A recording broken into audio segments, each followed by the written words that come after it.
Good morning class. कक्षा 11 के आज के लेक्चर में आप सभी बच्चों का स्वागत है। हम सरल रेखा में गति पाठ को कंटिन्यू करते हुए आज आगे का पढ़ेंगे, जिसमें कि हम 5 पाठ तक हम कर चुके हैं। आज इसका छठा भाग हम करेंगे। इसमें कल हमने ग्राफ जो है, हमने विस्थापन समय ग्राफ लिया, वेग समय ग्राफ लिया, त्वरण समय ग्राफ लिया और फिर एक समराइज करके उसका एक चार्ट बनाया, जिससे हमें पता चला कि उसकी ढाल और क्षेत्रफल हमें क्या क्या देता है। आज हम ग्राफ से जुड़े हुए कुछ और तथ्यों को भी सामने लाएंगे। जैसे कि पहला तथ्य ये है कि अगर मैं विस्थापन समय ग्राफ अपना बनाती हूँ और इसमें अगर मैं ढाल निकालती हूँ तो ढाल मुझे क्या देता था, चार्ट में हमने पढ़ा था, ढाल मुझे वेग देगा।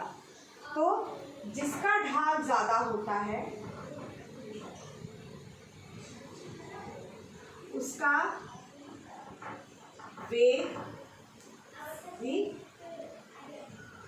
अधिक होता है, वेग भी अधिक होता है। इसको मैं एक उदाहरण के साथ आपको समझा सकती हूँ।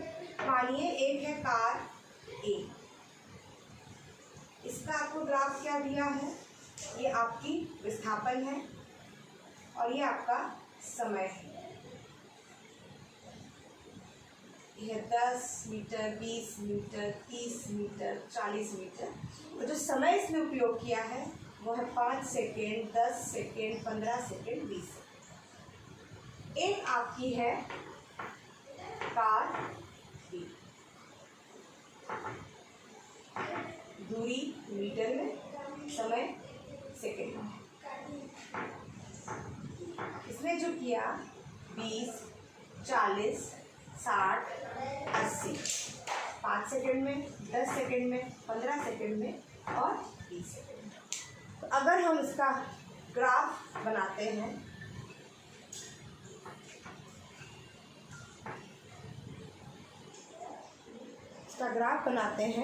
तो कैसा मिलेगा?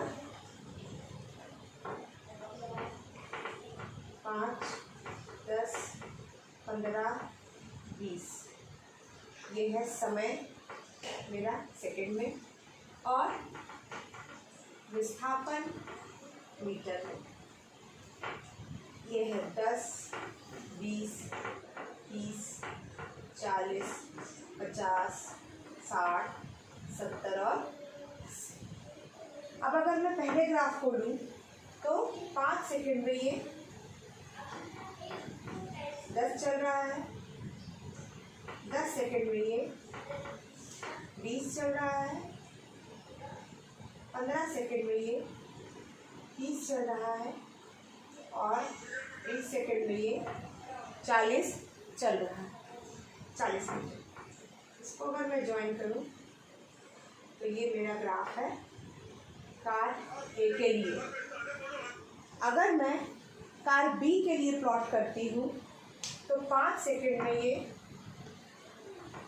20 मीटर चल रहा है, 10 सेकेंड में ये 40 मीटर चल रहा है, 15 सेकेंड में ये 60 मीटर चल रहा है और 20 सेकेंड में 80 मीटर चल रहा है। अगर मैं अब इसका ग्राफ खींचूं तो इसका ये ग्राफ आता है। ये है कार बी का। अब मैं ढाल निकालती हूँ। ढाल कार ए के लिए तो मुझे क्या मिलेगा? देखिए, कोई भी मैं 2 पॉइंट ले लूँगी और इसके पॉइंट्स मार्क करूँगी। ये है y2, y1, ये है x1 और x2। ढाल का सूत्र क्या था? y2 माइनस y1 बटे x2 माइनस x1। सॉल्व करके कितना मेरा y2 कितना है? देखिए 30 और मेरा y1 कितना है बच्चों? 20। ये मीटर में है, समय देखिए कितना है मेरा, x2 है 15 माइनस 10 सेकेंड, तो कितना आया 10/5 मीटर प्रति सेकेंड, जो आपको देगा 2 मीटर प्रति सेकेंड का वेग। अब अगर मैं कार बी के लिए निकालूं तो कार बी के लिए मेरा कितना आएगा, देखिए ढाल y2 माइनस y1 बटे x2 माइनस x1। अब देखिए आप सेम पॉइंट्स ले सकते हो, आप पॉइंट को चेंज भी कर सकते हो। देखिए मैं चेंज करके लेती हूँ, इस बार मैं ये 2 पॉइंट ले रही हूँ, ये वाला एरिया, तो ये अब मेरा y1 होगा, ये y2 होगा, ये मेरा अब x1 होगा, x2 होगा। वैल्यूज डालें, 80 माइनस 60 मीटर बटे 20 माइनस 15 सेकेंड, ये आया 20/5 मीटर प्रति सेकेंड, तो ये आया 4 मीटर प्रति सेकेंड। तो आपने देखा कि जिसका ढाल ज़्यादा था, इसकी ढाल ज़्यादा दिख रही है, तो इसकी ढाल ज़्यादा है, इसीलिए इसका जो वेग है वो ज़्यादा आया। तो आप सिर्फ ग्राफ को देखकर ही, अगर आपको कैलकुलेट ना भी करना हो तो सिर्फ ग्राफ का नेचर देख के भी आप बता सकते हो कि अगर 2 वस्तुएं चल रही हैं तो किसमें वेग ज़्यादा होगा। इस तरह के प्रश्न भी आते हैं। और हमने जो पढ़ा था उसमें हमने 3 तरह के ग्राफ पढ़े थे और उनके रिलेशंस को देखा था। एक और चीज़ जो आपको 1 मार्क क्वेश्चन में आ सकता है, पूछे जाते हैं जो सवाल, उसमें एक सवाल ये भी आता है, ये वाला ग्राफ देखिए, ये है आपका समय और विस्थापन ग्राफ। इसमें से हमने हमेशा वेग की ही बात की है, ठीक है, याद है सबको। इसमें हमेशा हमने वेग की ही बात की है, लेकिन हम इसमें से अगर हमें ग्राफ गिवन है तो हम त्वरण के बारे में भी अपने इसमें से हम कंक्लूजन्स निकाल सकते हैं। जैसे ऐसे ग्राफ आते हैं, ये क्या दिखाता है आपका धनात्मक त्वरण, ये ऋणात्मक त्वरण, और ये जो आता है ये त्वरित नहीं है, क्योंकि एक जैसा इसकी वेग बढ़ती चली जा रही है। त्वरण एक जैसे वेग से चल रहा है, नियत वेग है तब त्वरण नहीं होगा। वेग नियत है, वेग इंक्रीज नहीं कर रहा, बढ़ नहीं रहा या घट नहीं रहा, तो ना त्वरण हो रहा है ना मंदन, एक जैसे वेग से वो चला जा रहा है। तो एग्जाम में क्वेश्चन कैसे आते हैं कि आपको ये ग्राफ दिया हुआ होगा और आपको 4 ऑप्शन होंगे कि बताइए ये ग्राफ किस चीज़ को सिंबलाइज कर रहा है, धनात्मक त्वरण, ऋणात्मक त्वरण, या त्वरित ही नहीं है या मंदन। तो आपको उन क्वेश्चनों में टिक लगाना, सही विकल्प पे सही का निशान लगाना। तो यहाँ पर हमारे ग्राफ का एक मेजर पोर्शन कंप्लीट होता है। अब हम बात करेंगे गति के समीकरण। आपने छोटी कक्षाओं में भी गति के समीकरण पढ़े हैं बच्चों। गति के समीकरण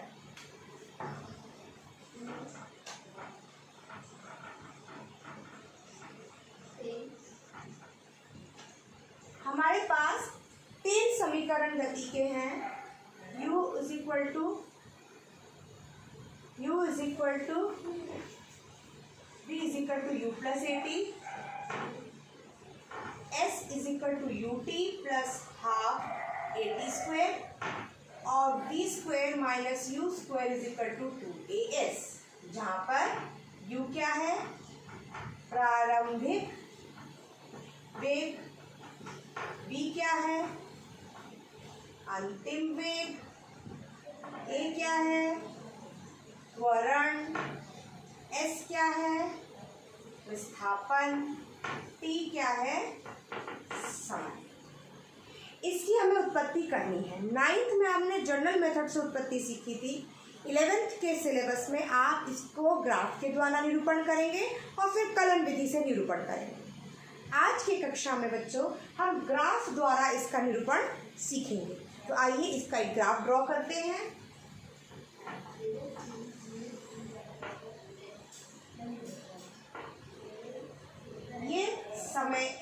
0 शो कर रहा है। ये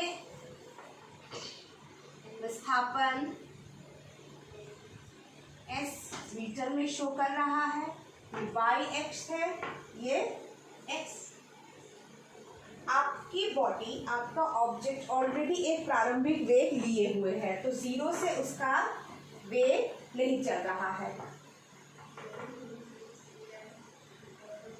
वेग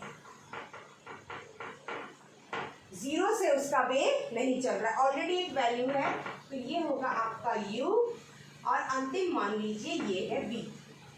और ये यूनिफॉर्मली एक्सेलरेटेड है, एक समान से त्वरण हो रहा है, तो ये इसका ग्राफ आया।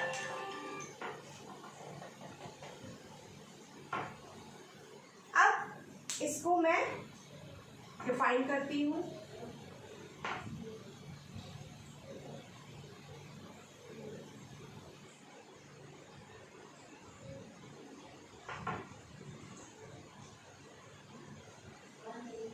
ये पॉइंट O है, U है, V है। आप इसे अपने हिसाब से नाम दे लीजिए।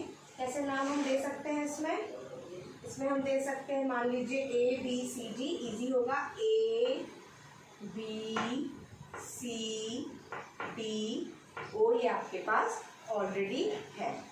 इतना वैल्यू आपका यहाँ से यहाँ तक V है, इतना U है, तो ये बचा हुआ कितना होगा बेटा? V minus E। टोटल यहाँ से यहाँ V है, यहाँ से यहाँ U है, माइनस करेंगे तो ये वैल्यू आ जाएगी। अब हम इसका यूज़ करेंगे। यहाँ पर टाइम मान लीजिए T है, जब हम इनिशियल यूज कर रहे हैं, ठीक है। अब हम सबसे पहले पहला समीकरण निकालने की से शुरुआत करें। कैसे? ये मैं रफ कर रही हूँ। मेरा पहला समीकरण है B = U + A। हम सबसे पहले इस ग्राफ का ढाल निकालते हैं। ढाल क्या होता है बच्चों? y2 - y1 बटे x2 - x1। मान लीजिए आप अपने पॉइंट्स ये ले लीजिए, इसको मैंने y2 माना, इसको मैंने y1 माना, ये मेरा x1 है और लास्ट पोजीशन x2 है। वैल्यूज हम पुट अप करते हैं बेटा। y2b - u बटे t - 0। और कल ही हमने ये बात पढ़ी है कि अगर मेरा वेग समय ग्राफ है तो उसका ढाल मुझे क्या देगा? त्वरण देगा। तो ये ढाल किसके बराबर होगा बच्चों? त्वरण a के बराबर। = b - u अपॉन t - 0 को t लिख सकते हैं, इसको इस तरफ ले जाए। at = b - u, इसको जो गिवन पैटर्न है उसमें लिखे, इसको इधर ले आए, इसको इधर कोई दिक्कत नहीं क्योंकि इक्वल टू का साइन है। तो b - u = at। ये आया आपका पहला इक्वेशन, पहला गति का समीकरण, ठीक है। अब हम दूसरे समीकरण पे चलते हैं। दूसरा समीकरण बच्चों क्या था मेरे पास?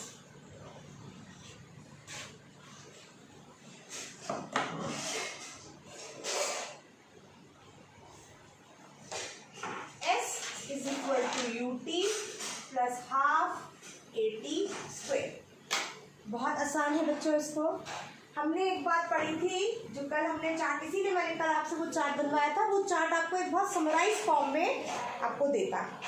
तो क्या है देखिए, हमने पढ़ा था कि अगर वेग समय ग्राफ मैं ले लूँ तो उसका क्षेत्रफल मुझे क्या देगा? विस्थापन। वेग समय ग्राफ का क्षेत्रफल मुझे क्या देगा? विस्थापन। उसी का मैं इस पर प्रयोग करूंगी। मैं क्षेत्रफल निकालूंगी। क्षेत्रफल, इस पूरे का क्षेत्रफल, इसमें एक त्रिकोण है तो क्या होगा? त्रिकोण ABC का क्षेत्रफल प्लस रेक्टेंगल क्या है मेरे पास? ACDO का क्षेत्रफल। और ये किसके बराबर होगा? ग्राफ के क्षेत्रफल, ये आपका विस्थापन के बराबर होगा। अब आपको पता है एक त्रिकोण का क्षेत्रफल क्या होता है बच्चों? हाफ लंब गुणा आधार। अब इस वाले त्रिकोण में आप देखिए, ये त्रिकोण है मेरे पास, इसमें लंब क्या है, BC, और आधार क्या है, AC। ये हो जाएगा हाफ BC इंटू AC। और रेक्टेंगल कौन सा है मेरे पास बच्चों, ACDO, ये वाला। इसका क्या होगा, AC इंटू CD। क्यों, क्योंकि किसी भी रेक्टेंगल का क्षेत्रफल क्या होता है, लंबाई गुणा चौड़ाई, लंबाई गुणा चौड़ाई। निकालते हैं इसको आगे। BC कितना है, यहाँ से यहाँ कितनी वैल्यू मैंने निकाली थी, B माइनस U। और AC कितना है बच्चों, AC, ये वाली दूरी यहाँ से यहाँ तक T माइनस 0 प्लस AC कितना है, फिर से मेरा T माइनस 0, और CG कितना है, इतना, U माइनस 0। मैं इसको पहले लिख लूँ, T minus 0 T, U plus half B minus U into T। समझ में आया आपको, S is equal to UT plus half B minus U into T। लेकिन हमने पहले समीकरण में पढ़ा था B minus U is equal to AT, या हमने पढ़ा था V is equal to U plus AT। अगर मैं इसको इस तरफ ले जाऊं तो B minus U is equal to AT आता है, तो मैं B माइनस U की जगह क्या लिख सकती हूँ, A इंटू T। तो मैं इसको रिप्लेस करूंगी AT, और AT ऑलरेडी है, तो मेरा समीकरण क्या आएगा बच्चों, S is equal to UT plus half A T into T square. ये आपका समीकरण आ गया। अब हमको निकालना है तीसरा समीकरण। तीसरा समीकरण मेरे पास क्या था,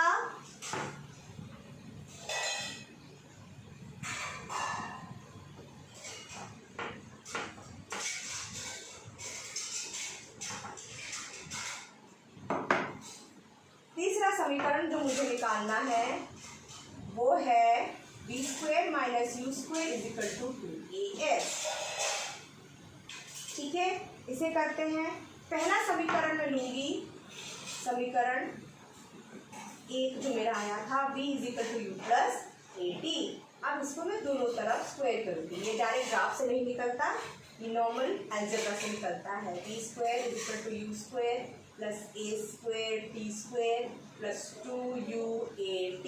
कहाँ से आया ये, A प्लस B का स्क्वायर होता है A square plus B square plus 2AB। ठीक है, U को इस तरफ ले आइए, B minus B square minus is equal to AT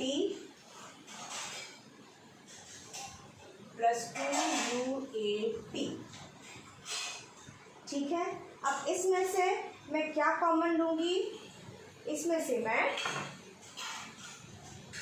A को कॉमन ले लूँ, बचा मेरा AT plus 2UT AT square. ठीक है, AT प्लस, ठीक। अब मैं इसको पूरे इक्वेशन में से 2 को कॉमन लेती हूँ,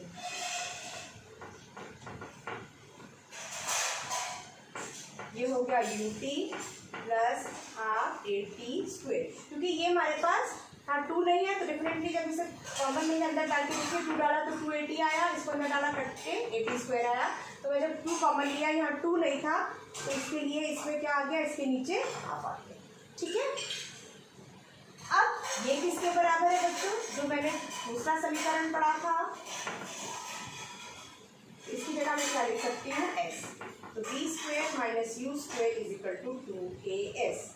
ये मेरा तीसरा समीकरण है। तो ग्राफीय विधि से हमने गति के समीकरणों को निकालने का तरीका आज सीखा। आज के लेक्चर में इतना ही। इससे रिलेटेड असाइनमेंट और क्वेश्चंस आपको ग्रुप में दे दिए जाएंगे। अगर आपको किसी भी पॉइंट में कोई भी समस्या हो तो आप ग्रुप में अथवा कॉल करके मुझसे उन समस्याओं का निवारण करा सकते हैं। नेक्स्ट वीडियो में हम यही समीकरण को कलन विधि द्वारा निकालना सीखेंगे। तब तक के लिए घर पे रहिए, सुरक्षित रहिए। धन्यवाद।